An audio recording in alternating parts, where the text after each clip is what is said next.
the name of the Father, Son, Holy Spirit, one God, Amen. Today we will speak about just one verse. This verse was one prayer, a small prayer, but it changed a lot of people's life. They call the prayer of Jabez, بالعربي Jabez or Jabez. That's right, Bishoy? Jabez. That's his prayer with only one verse. If you look in first book of Chronicle, first 9 chapter, someone can have a look to first 9 chapter and they tell me what he see. From chapter 1, have a look, chapter 2, chapter 3. First 9 chapter, all they talk about names, around 500 names. And between all these names, one small verse about this person. Number 1, this person, Jabez, what's his name meaning? The pain or sadness. Imagine a mother to call her son the pain or sadness. What happened? Some of the scholars, they said maybe his dad passed away before he born or during he born, or maybe his mom have hard time until he get born. That's why they call him like this. But to call someone like this, they said everyone have a names, sometimes related to his life. He was in verse 9, chapter 4, verse 9, they said Jabez was more honorable than all his brothers. He was more honorable than all his brothers, and he was praying one prayer. This prayer he divided in 4 parts, only one verse. Number 1, he said, "Oh, that you would bless me indeed. Oh God, please bless me." Number 1, laytak tubarikni. Number 2, he told him, "And enlarge my territory." Number 2, enlarge my territory. Number 3, "And your hand be with me all my life."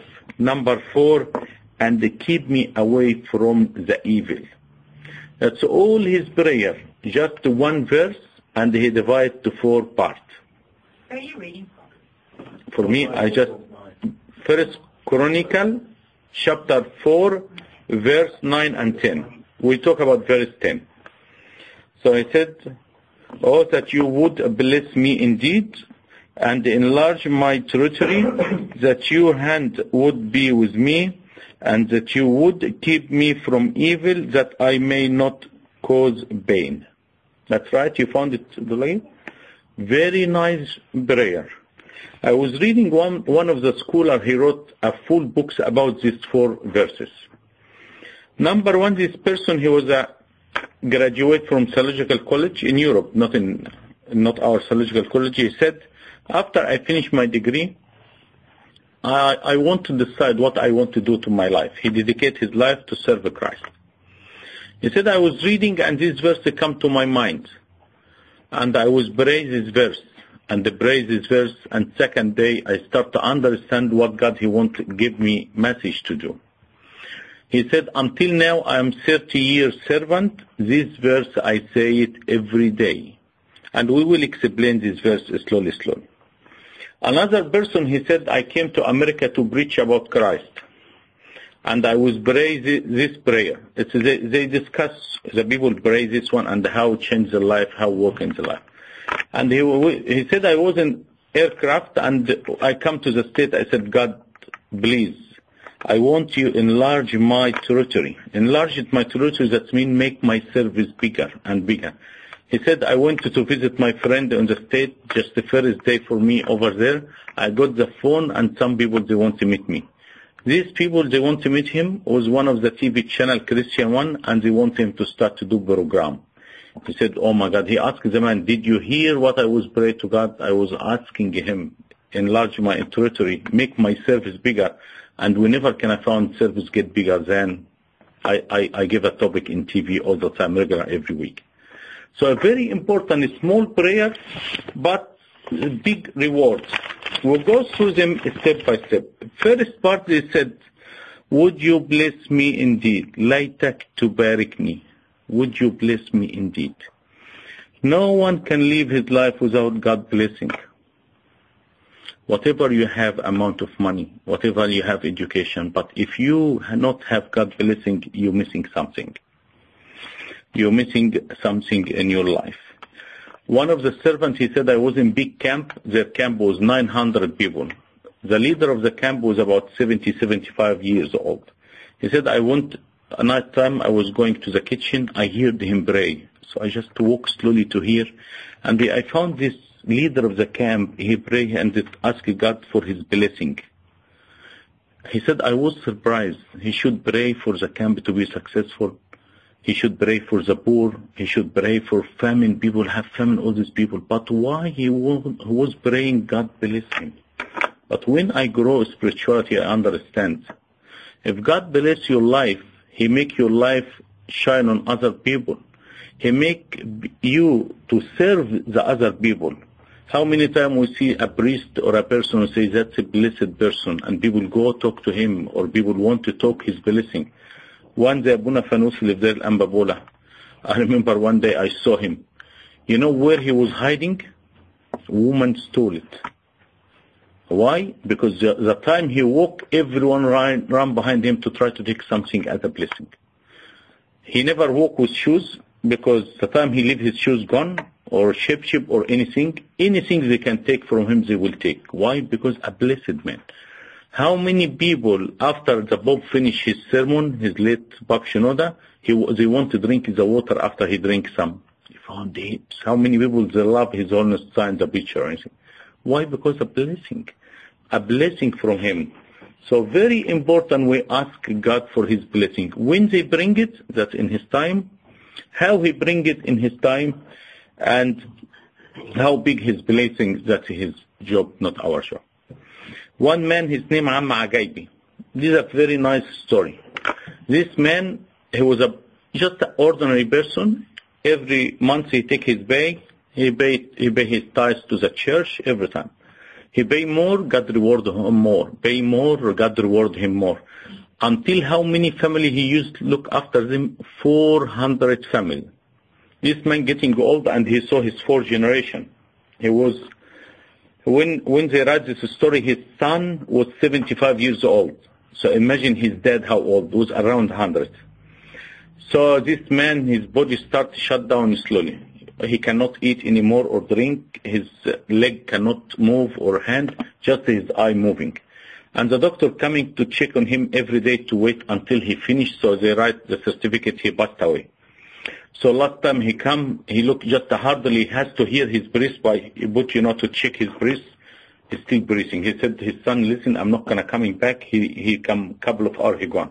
He write even his certificate, they start to get the people coming to comfort of the family, and the people wearing black, and they start to scream, and all this tradition, Egyptian tradition, And every 15-20 minutes, his son opens the door to check on his dad, and he hears his heart is still beating. He come out, he tells him, still. Another time, third time, fourth time, he found his dad sit on the bed. The guy, he's the 175 years old, he said, Dad, what happened? He said, the angel of God, he come to me and tell me, God who is sending me to take your life ended. But because the 400 families still needing your help, I will extend your life. How many years? 15 years, like God when he extend, which king? Hezekiah the king, when God extend his life 15 years. This man was nearly 100 years old, and to walk to the church about half an hour walking for someone strong. He used to walk to the church for 1 hour, 1.5 hours. He got his horse and the chariot, but he said, no, I'll go to the church walking. And he stayed for another 15 Christmas, another 15 Easter, until his 15 years come and gone. So sometime God keep you to bless people around you, and sometimes when you be blessed, you bless the others. That's why, number one, we ask you, please God, would you bless me indeed? That's number one in his prayer. Number two, in his prayer, he said, and enlarge my territory. Enlarge my territory does not mean I need a house 2-story or a house with 5 acres. No. These spiritual people, they want the territory. I want God, people to know you more through me. To know more through me. What does this mean? My service to get bigger. I can serve more. That's what this means, enlarge my territory. There's not something earthly. They're talking about something internal. enlarge my territory. This person, he wrote this book. He said, I was finishing final years on the Theological College. He was teaching the final years. He said in this year they have around 2,000 students. And he told them, what about after you finish your degree, you go one of the islands, try to go and start preaching these people about Christ. He said in the beginning they said, you crazy, how we can go island and all the stuff. He said, if all the last week in their study I told them, but some of them they not believe, some believe. He said, after I back home, he was traveling from state to state from America. He said, I got a letter, and two of the students, they went the island about 650K. They went and they started to talk to people. He said they got about 10, 15. And after these people come, they talk to people, they got another 126 trained servant, and they come with them to teach these people about Christ. And they call it the mission of Jabez, exactly for this prayer. So to show you, they want the territory to get bigger. The servant, he wrote this book. He said, I want to see how simple he wanted his trip. He went around Greece. He said, what about I want to see the Patmos, the area who was writing his book in Patmos? St. John the Beloved. He said, the ship parked there, and I left the guide of the tour, and I went for coffee shop, and I was sit by myself. I said, God, I want you to enlarge my territory. Send me one he need my help or service. He said, just I drink my coffee, someone, this man, he was from United States. So someone, he come, his name Terry, he said, you from United States coming with the ship? He said, yes. He said, can I sit with you? Straight away. He said, yes. He said, I have a problem, I want to take your advice. He said, what? He said, today, my last day of my marriage. My wife, I will go home and she will leave home. We have problem and the problem and the problem we can't handle anymore. He said, I asked him, you want your wife to stay at home? He said, yes. He said, have you got a couple of hours for me to talk to you? He said, no problem. He said, I started to talk to him about how to be successful marriage from the Bible. And after I finished, the man, he want to go home to practice what I teach him. He told him, whatever happened, the ship will departure at night. Come and tell me what happened. He said, I was waiting for him to come to tell me what happened until he hears that sound, the ship will departure. So I was in the corner to wait for anyone to see what's in his hand. I found two young married people coming, running in hand each other, and they called me, your plan work, your idea work. He said, all the trip I was back home very happy because God sent this person. How many times we know some people want to help, or how many times we should pray God send us to help people to enlarge our territory. In this Sunday, the reading of the Bible, anyone he think to read, to know what the Bible about? Sure. Sunday 1, it's about the paralyzed man. Who helped the paralyzed man? How many people? 4. Did the Bible mention the name? No. Why? Because when the Bible doesn't mention someone's name, I should practice on myself. The paralyzed man, they didn't mention his name because I can be paralyzed. What's paralyzed? Is spirituality. I can know where Jesus, I know where the church, but I cannot go. But God will send someone will help you to go. And these people, they left him. These people, they didn't embarrass to tell them, why you drop him from the ceiling, all the stuff. These people, they don't care about anything. Their idea, to bring this person to Jesus Christ. And when they put him next to Jesus Christ, their job done, they leave Jesus to continue. And that's what he done. He helped him spiritually, he saved him from sin, and he healed him physically. That's what our job, to try to bring people to Christ and say, enlarge my territory. Number 3, and your hand be with me. Can any service or a church successful, or any person successful, if God, his hand not with him? I doubt. San Mark, when he went in Egypt, to visit Egypt first to preach our Christians, what he got with him? Absolutely nothing. But the hand of God was with him. Moses the prophet, when he cast people, He got people out of Egypt. He got anything? Nothing. The hand of God divide the Red Sea. The hand of God make all this miracle. That's what we need. We need the hand of God in our life. Before we start any decision, before we start a new job, before we do any service, we ask God, please put your hand before my hand, so that the service can be successful and blessed. Abuna Yusuf Asad, they got a big church in Egypt, in Giza. One day he announced, we have a small land next to our church we want to buy to make it like, for Sunday school and for the service. And they said, I forgot what happened. People donate. We start to build slowly. He said, one day I finished the meeting. I found a person waiting for me. He said, Abuna, can I talk to you? He said, I'm coming out of the meeting. Abuna Yusuf Asad was famous, so whatever people around him. He told him, right, wait. He said, I saw his clothes tore, very dirty. Looks like the man needs some money donation. So I told him, wait until I finish with these people. I come to you. So he said after he finished with people, he went and talked to the man. He thought the man he wanted donation, poor person or something. And the man, he told him, Abuna, 7 years ago, you was announced on the meeting, you want to buy the land to build a building. After I hear this one, every day I work 1 extra hour, and I save this money for 7 years, and I want to give it to you now.